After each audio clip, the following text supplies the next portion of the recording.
Hey everyone, back for another movie review. It's been a bit, well, it's been like literally a week since I've last seen a movie. That was Vice. Today I'm going to be reviewing a film that just came out this weekend in theaters, and that is the new M. Night Shyamalan film, Glass, starring Bruce Willis, Samuel Jackson, James McAvoy, and Anya Taylor-Joy.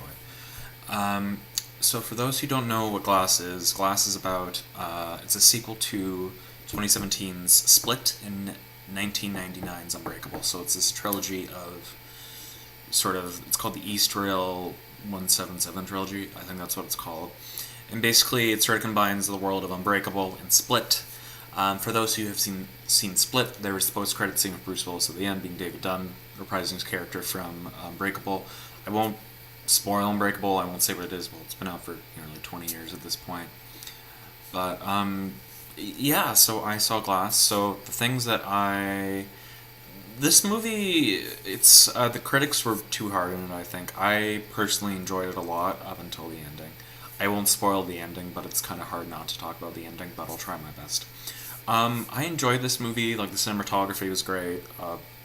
Bruce Willis gave his best performance, and I don't know, because Death Wish was pretty bad. He starred in a lot of straight-to-DVD, red bin, like, action thrillers. Like, he doesn't phone it in. He actually tries something. And James McAvoy is obviously the best part of the movie. He's like 24 personalities, just like flipping for all of them, and like the amount of acting, like he just flips through like that. This movie is sort of split into three parts, though. So the first part's sort of like David Dunn. Second part's like James McAvoy. Last part is Mr. Glass, or Samuel Jackson's character.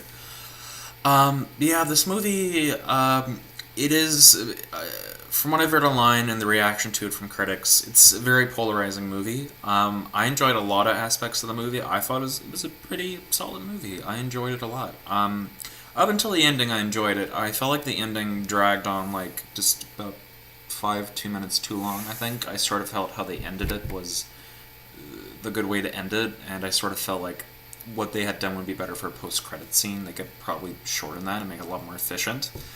They just, I won't spoil it. They probably could have done that. That probably would have been a much more efficient way. They could have cut down the ending. That was my biggest criticism of the movie. And some of the dialogue does go full M. Night Shyamalan.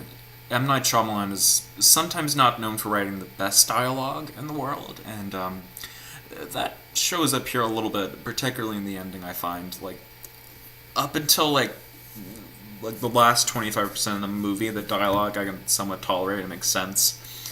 I enjoy the movie. I mean, seeing James McAvoy's the Horde or the Beast, whatever it's called, it was hilarious and yet very disturbing at the same time, because I've seen Split. I thought it was a good movie. It's really a twisted up movie, but I enjoyed it for what it is. It scared me. So no, however, this movie's ending, I think, is my biggest criticism with the problem, but the acting, the directing, the production are all good. Some of the logic in the film, sometimes it exceeds its grasp, and I sort of feel like when M. Night Shyamalan's not under pressure, he's in his natural realm, he tends to do best. Split, for example, was only made on a $6 million budget, but made like $278 million worldwide, and he did on his own. He was on a smaller budget. This movie has a slightly bigger budget at $20 million, so he's under more pressure, and he's following up a sequel to one of his greatest films, which is considered Unbreakable. My feelings about Unbreakable, yeah, it's alright. I mean, I don't fully understand the hype. I didn't grow up with it, so I think that's also another thing. But, yeah, the ending, the acting, yeah, just the ending was my biggest problem with this movie. But otherwise than that, the acting, the production, the directing was all great, and I'm going to give this movie a 7 out of 10.